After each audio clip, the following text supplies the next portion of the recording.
quality man that's got the same move with every club. I'm the only golfer with the feeling of greatness. I'm the only golfer living that's got the master move and the feeling of greatness.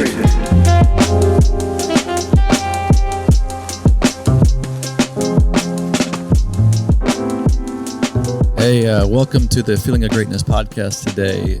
This is Todd Graves. I'm sitting alone again today. I had a couple things on my mind that I thought I would run through as had kind of an interesting week last week, and I thought many of you might be interested in hearing kind of the what happened with Roberto at the PGA Tour event in Mexico, and he came in for a couple of days, and we had a really good 3 or I think it was almost 4 days together where we practiced, discussed the tournament, what went on, and it's really interesting when you actually get inside the ropes and kind of see what happens inside of a PGA Tour event. And it was his first PGA event, so I want to kind of discuss that a little bit. We also played 2 matches against each other, and I'll kind of discuss what we did out there.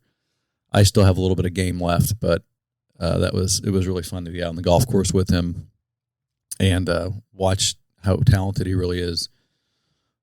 But one of the things I wanted to kind of roll into as well is just some of the things that I feel like are worthy of discussion when it comes to what all of you out there are trying to really accomplish and do with your game. And we're going to talk about that too in this whole session. But first of all, let's just talk about Roberto. He came in town and he had just played his first PGA event at the Mexico Open in Puerto Vallarta. And I think he shot 77, 74, something like that, 151, missed the cut. But it was fun because I was watching it shot by shot on the apps. You can actually watch, if you go to the PGA Tour app, you can kind of watch it shot by shot. And I saw some kind of crazy stuff going on the course, and I couldn't wait to kind of revisit with him after the tournament. And then obviously he was sending me videos from the tour event. And after the round, I mean, his ball striking was coming back, and he had hit some bad shots. He drove it pretty well actually in the tournament. He hits it very far, and you could easily see that how far he was hitting the golf ball. But some of the iron shots were moving left. He had a couple of shots offline on some of the par threes, which cost him some big numbers. But one of the things that I discussed with him was just when you put it under pressure, it all that stuff.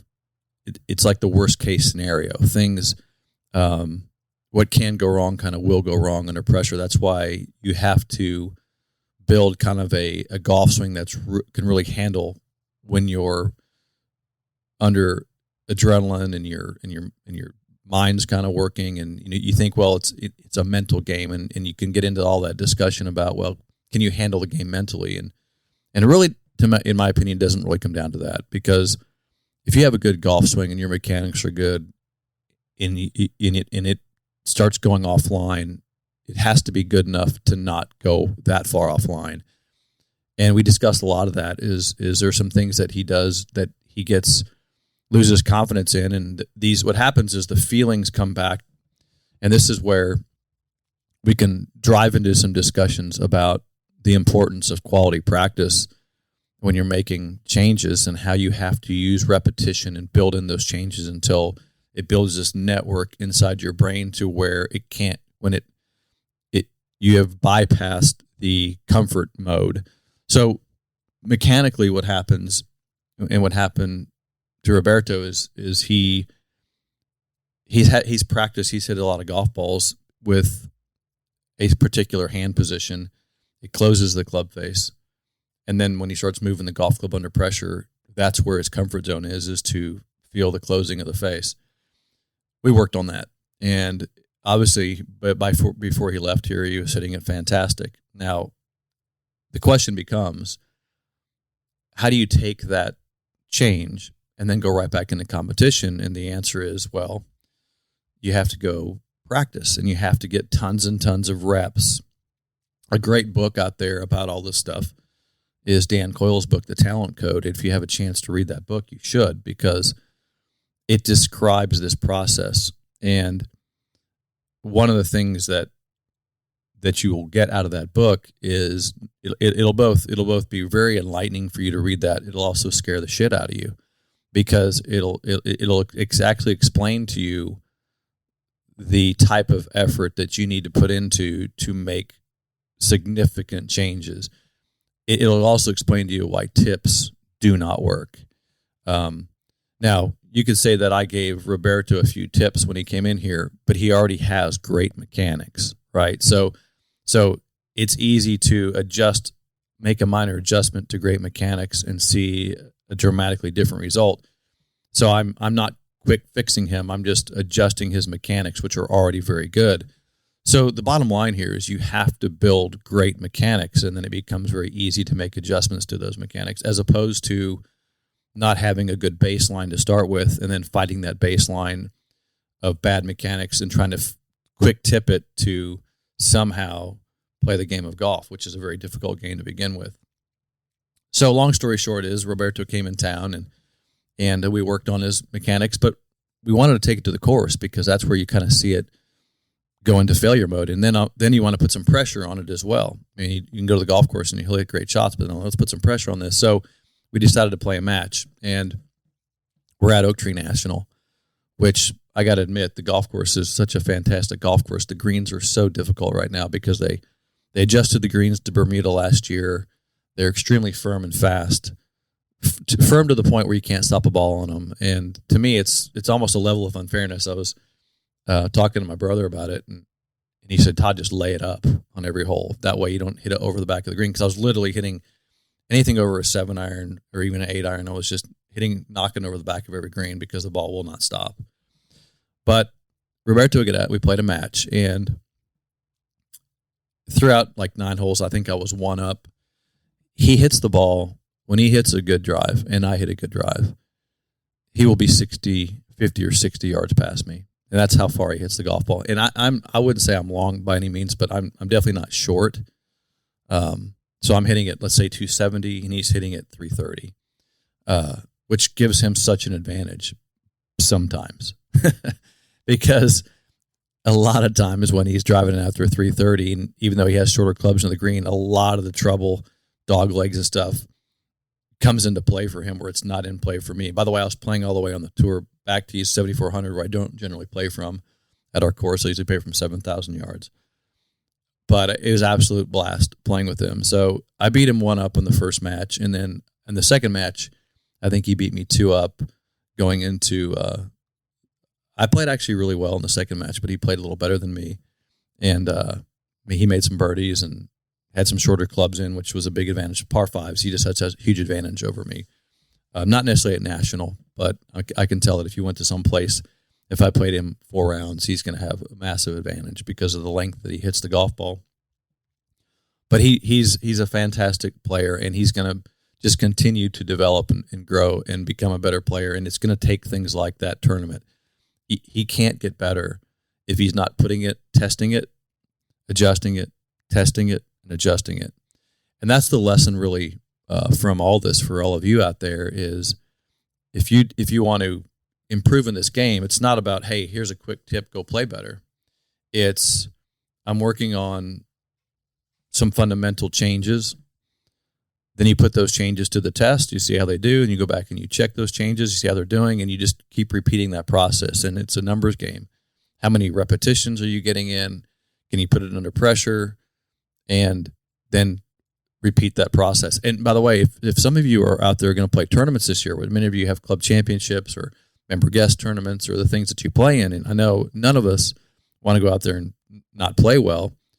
You need to have this process running throughout the year. So you should be testing it. One of the things that I always recommend that people do is schedule their year of golf. So some days you want to be practicing, and some days you want to be preparing, and some days you want to be playing. And competition is really putting everything to the test. But one of the things that I think we that would be interesting to kind of discuss is the process of, I'm going to use the word recreation, because that's what most of you do with golf. You recreate. You go out there and you enjoy your time on the course and you play and all this other stuff. But at the same time, you want to play well. You don't want to recreate and not have a great experience. I was talking to the caddy in Las Vegas, and he said, sometimes I wonder why the guys on the golf course use golf as recreation, because by the time they leave the course, they're so pissed off. And he's got a point. But I want to kind of revisit that whole idea, because, and maybe I can talk about the way I use golf. And I use that term, use golf, because golf is my outlet. It is a form of recreation. It's always been that for me. And what was funny about me thinking about this podcast today, and what I wanted to discuss with Roberto, and how we all get something from the game of golf and how we use the game, is one of my problems with competitive golf, and what I found myself doing in competition, was that I didn't care about winning. It wasn't important to me. Maybe that's an emotional, mental barrier that I had when I played competitive golf. My feeling about it was always, I'm going to go out here, I'm going to do my best and see what happens. And the growth experience from that was the big win for me. So I always won. I always felt like I was winning. And no matter how I played, if I got something from it, I won. And so, I'd score well sometimes, and it was great, but winning wasn't my goal.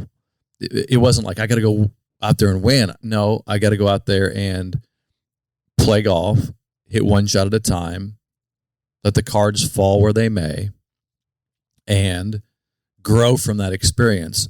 And the big wins always were the big growth experiences. As a matter of fact, some of the most difficult rounds I played were the largest growth experiences for me. And that was, I think we all have to take a look at this, because here's what I see.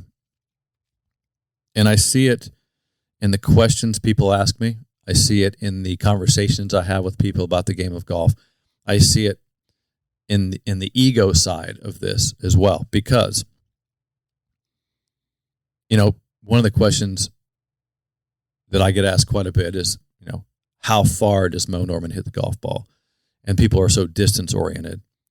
And to put that one to bed, we can talk about distances, and we can try to compare what the distances were back when Mo played golf in the 60s and 70s compared to the distances today, where there's no comparison to that, by the way.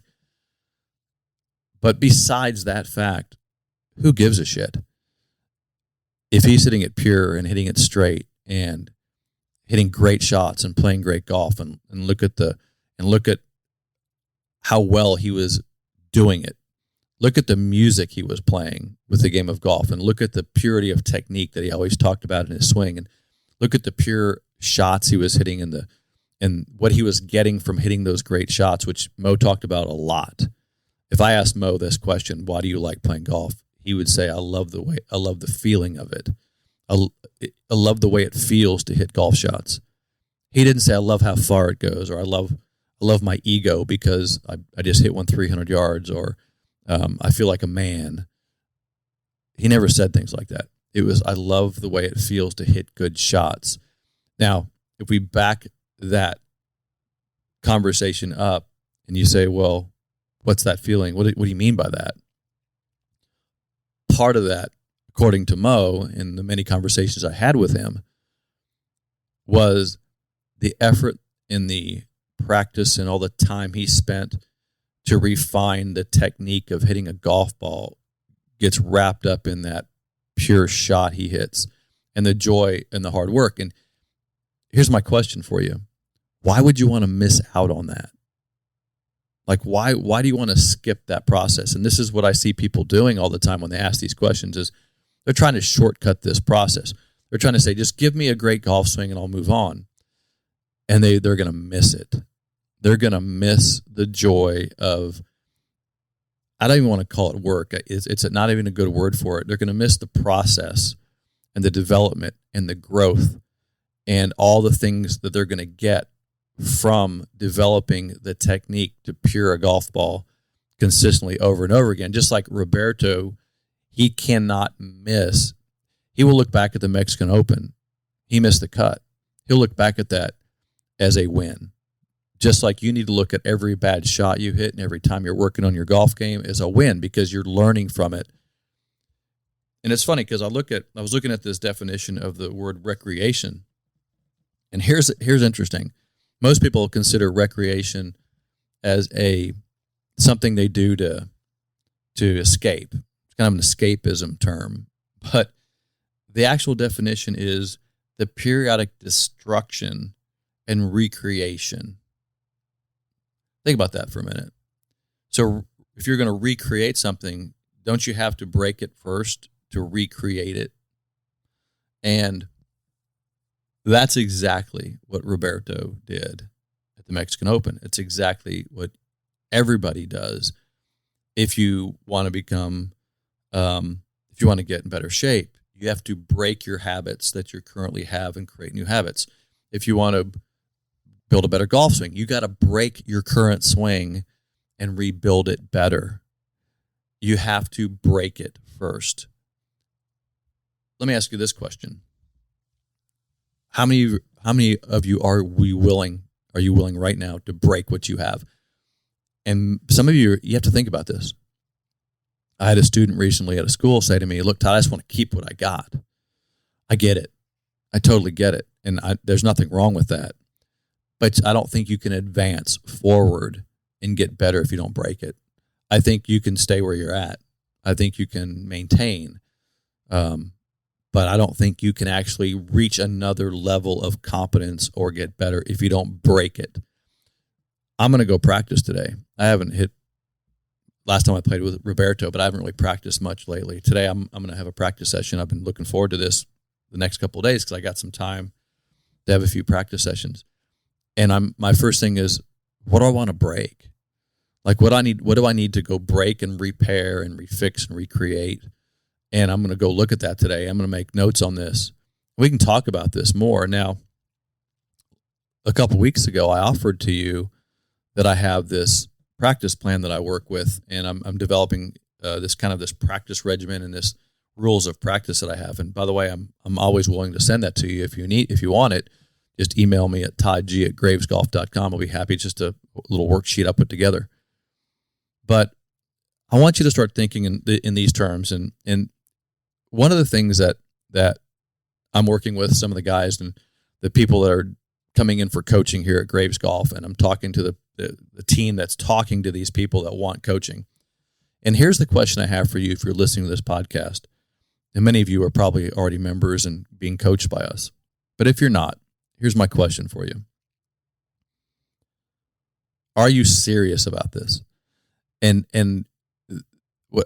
you can be serious about recreation. You can be. I remember one time I was playing tennis with my father, and I was terrible at it. And I'm playing tennis with my dad, and he's trying to help me out. My dad he's such a great athlete, and he's showing me some stuff, and I'm like, God, I'm just so bad at this. And I thought to myself, I'm either going to find the technique and skills to get better at this, or I'm not. And I just don't care about being good at it.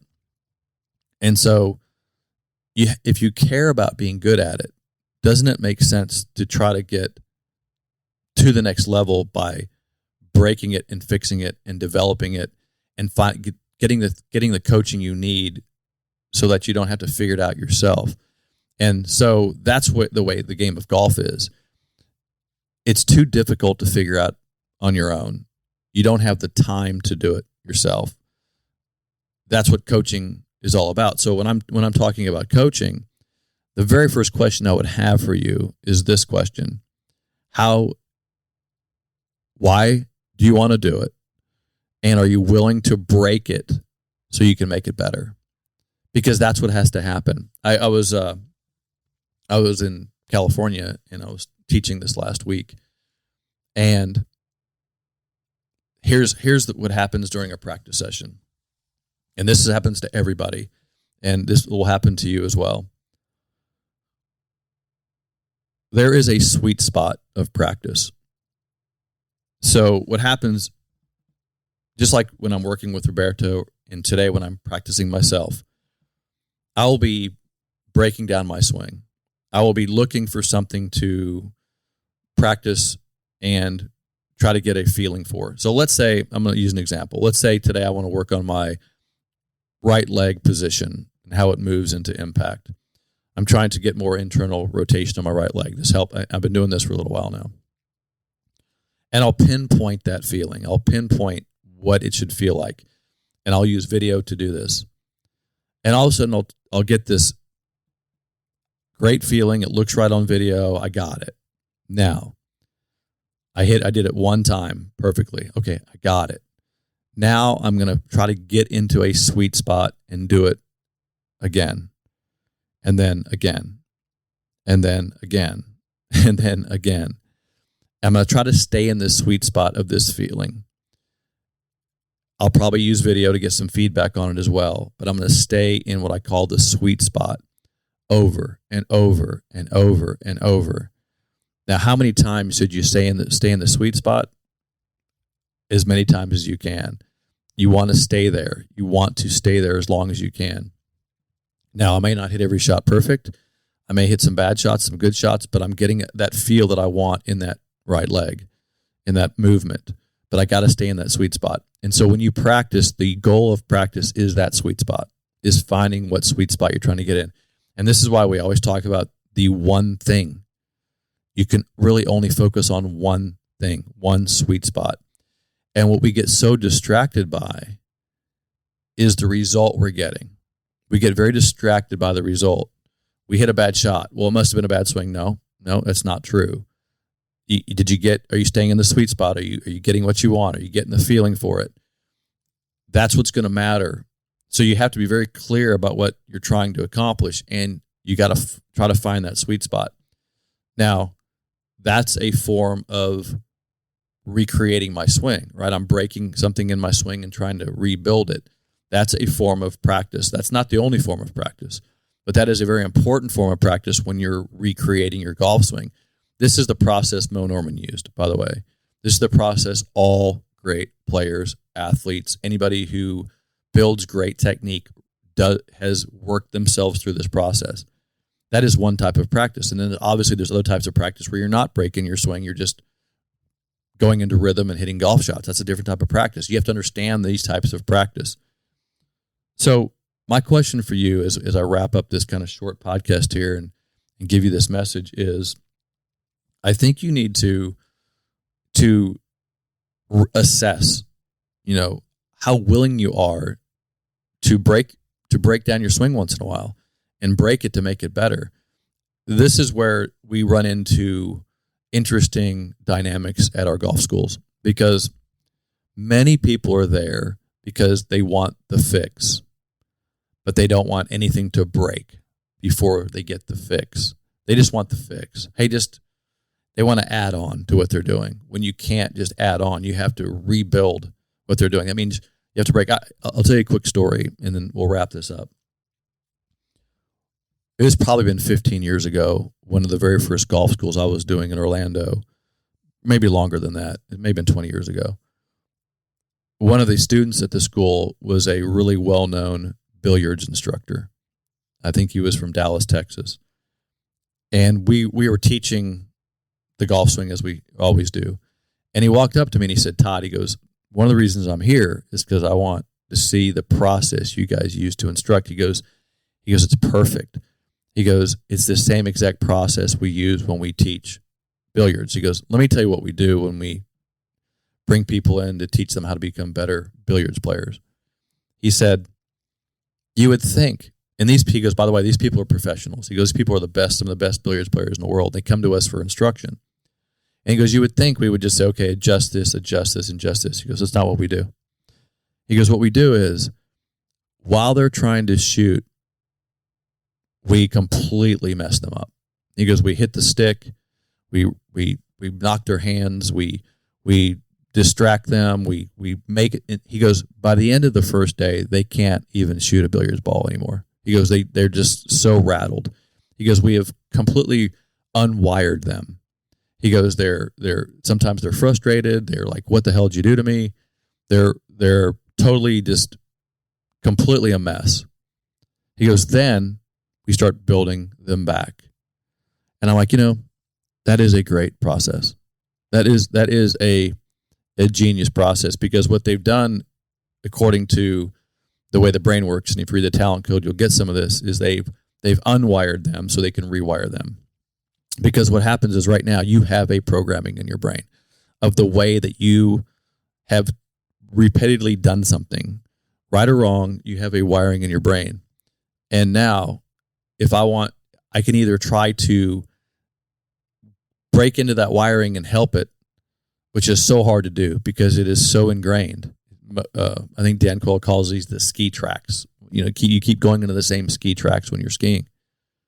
Whereas if I was to just say, look, I'm going to erase everything you have and then rebuild you, it might be easier. So there is a real value in understanding this. And that's why when you learn something new, if I make a big change in your golf swing, it feels horrific. It feels like there's no way that you can do it. There's no way you can hit a golf ball from there. I use video. And the reason I use video, and I was telling my client the other day when I was in California, I was like, I don't use video for me. I really don't need video that much. I mean, I like to look at it. I like to slow it down. But I can see it. I've been doing this so long, I can see a golf swing a mile away. The video is to show you, look at the before and look at the after. And you see the major difference in the two videos that I'm showing you. Because I always do this. Whenever I give a video session, I take a before video to say, okay, here's where you were when we started and here's where you are now. To show them the major accomplishment that they've been able to make in that period of time, literally in the 10, 20, 30 minutes, hour, whatever we're spending. And they can see, wow, that is a major difference. Yes, that is to prove to them and to reinforce to their brain that what they just did, no matter how bad it felt or how weird it felt or how different it felt, reinforce the belief that that's what they need to do. Because here's what happens in your brain. If I make you feel uncomfortable, you think it's wrong. Your brain says, that can't be right, because it feels incorrect. It feels wrong. And what feels correct to you, you need to break it first. And if you're going to break something, it's not going to feel right. And so when I break it, you're going to go, wow, that doesn't make any sense. You're breaking it. And then when we put back what we need to, it's going to feel so different to you that you're going to say, well, that can't be right. Your brain's going to go into this mode of it can't be right, because you're not able to really accomplish what you want to from there, because you've never done it that way before. This is what your brain's going through. And I'm telling you right now that the only way to get it better is to break it. There's just no other way to do this. I can't give you a tip that makes the bad swing suddenly better. It's just not going to work. I got to break it down, put it in the right place, get it right, and then have you learn what's right so that you can get past this limitation you've created in your old golf swing. Here's what I want you to understand about improvement. It doesn't happen on an inclined plane. You don't gradually improve. What I see happen in improvement is it's a plateauing effect. You get better and then you stay kind of where you're at. And all of a sudden you make a major shift and all of a sudden you jump up and you get better. It's this kind of stair-stepping improvement. So you're plateauing, major improvement, plateauing, major improvement. Pretty soon you've climbed 6 stairs and you're a lot better. But it didn't happen gradually, like I'm getting gradually better. It happens with major changes. Well, why does that happen that way? Because you make a major shift. You break it, make a major shift, and it changes everything. I was hitting balls one day. This is back when I was first learning with Mo, and this is probably, I'll take a little guess here, but it's probably in around 1999. I would go down to Orlando and I would stay in these, Orange County National had these lodges you could stay in, and I would drive over to Mo and spend some time with him, and then I would drive back and I'd practice what I thought I had learned. A video I saw, because I always take video of Mo. And as a quick side note, back in the day, there wasn't iPads and iPhones, and I couldn't videotape Mo. I had to go get a big VHS recorder and put it on my shoulder and go video Mo. I looked like a reporter. And I went down to this local studio, and I bought these 2 VHS decks, and I bought 2 TVs. And in my hotel room, I had a TV on each one. I would look at a video of Mo, look at a video of myself, and I would compare side by side. That's how I was doing it. So I'd run over and I'd video Mo, and I'd come back and I'd do side-by-sides with Mo on a VHS tape. Then I would run out to the range on a practice. This was my life for a number of years. And here's the thing about it is, I remember one day I had been practicing with Mo, and I came back, and it was just a process, right? I was just going through the process, and I'd see good things, I'd see stuff I didn't like, and need to change that, and I'd go, okay, that's what I'm going to work on. I'd pick that one thing, and one day I kind of figured something out, and it was after about 2 months worth of work, and it was a club face issue, and I changed it, and all of a sudden the ball started coming out different, sounded different, came out faster. It was just like an instantaneous zip of the golf ball coming off the face. It was different. But it didn't happen that day. It happened from the 2 months worth of work before that to get to that point where that one little change allowed it to happen. And it was just like, wow, it's different now. And that wasn't a tip that Mo gave me. It wasn't some secret he gave me. It was a constant looking at the fundamentals and practicing the correct fundamentals over and over and over again until I could sequence those fundamentals and the club face angles were good, and it just started coming out better. And that's what will happen to you as well. It can happen to everybody. I'm not special. I'm not unique to this. I just was willing to go through the process of making that change. And I'm inviting you to do the same thing, but I'm also inviting you to be okay with breaking it first. And this is kind of where I started this conversation talking about Roberto, and he is in that same process. He's breaking stuff now, and he's fixing them now, and he's breaking now. He's going through this process. Can you imagine the type of player who will be a year from now knowing what he's going through, right? I'm watching it. I'm watching it go from where it was just even last year to now to a year from now. I'm watching him grow, develop, break, fix, grow, develop, break, grow. And I'm watching this growth process. It's like building a muscle. He is building the muscle. And I invite all of you to do that. And that's what we do. By the way, I understand this process. Everybody who is in this company and teaches and coaches understands this process. Where we run into these roadblocks is where people aren't willing to be broken. They're not willing to say, hey, I'm willing to take a step back, which isn't really a step back, by the way. It's just it feels like a step back. It's actually a step forward. I feel like are you willing to take that step back so I can help you grow past it? That's what you have to ask yourself. And that's really the purpose of my podcast today was, are you willing to do that?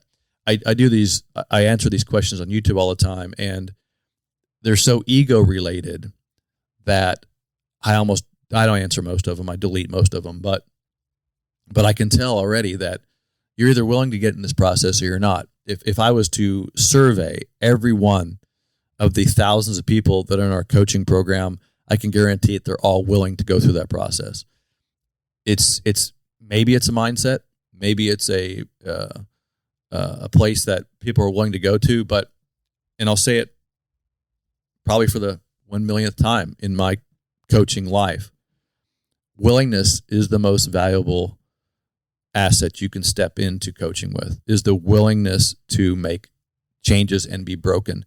If you're willing to do that, and you have to, it's a serious question. It's an important question you have to ask yourself. Are you willing to break yourself to get better? Ask yourself that if you're trying to lose weight. Are you willing to break those habits of eating the food you eat? Are you willing to break your routines into adding in exercise? Are you willing, anything that you want to improve it, you've got to break what you're currently doing to go forward. And if you're not willing to make that break, then I don't see how you can get better. I don't see how you can improve. I don't see how you can grow. Now, the other question I would ask is, what are you doing to make sure you're breaking yourself? I mean, like I wake up and I reassess, God, what do I need to what habit do I need to break? What routine do I need to break into? What am I doing that needs to be broken? Not fixed, but broken. Like you can't fix something that isn't broken. So, like, for example, right now I'm doing a little fitness stuff. I'm trying to get into a little more health and things like that. Well, I got to break some habits. I got to break some stuff. I got to stop eating some of the stuff I'm eating, right? So, and these are habits. These are things that I really enjoy, by the way. Well, maybe you got to break those things. When it comes to your golf swing, what are you going to break?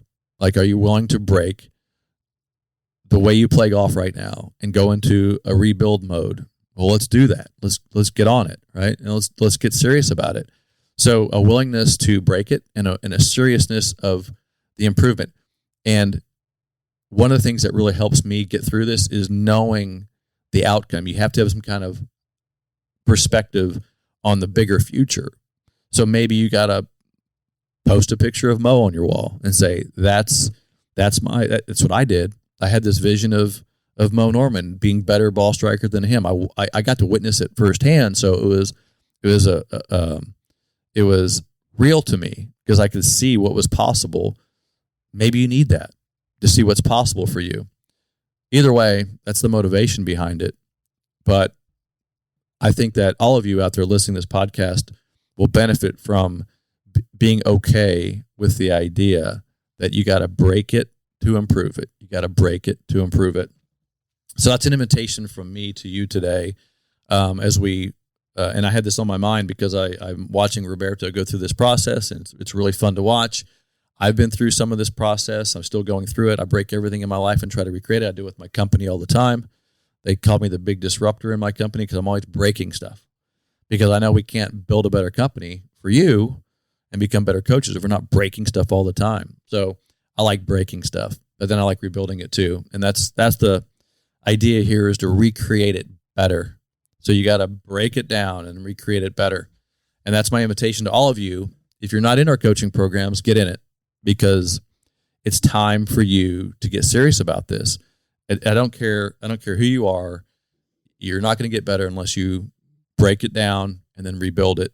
And that's what we're great at. And I love going through that process, and I'm going to continue going through it. Matter of fact, heading to the range right now after I leave this podcast, and I'm going out there and I'm going to start breaking some stuff and then putting it back together. So thanks for joining me today. I enjoyed talking to you. If you have any questions, please feel free to reach out to me, toddg@gravesgolf.com. And if you want my practice, I have that practice plan for you. If you'd like a copy of that, please email me and I'll be happy to send you a copy of that.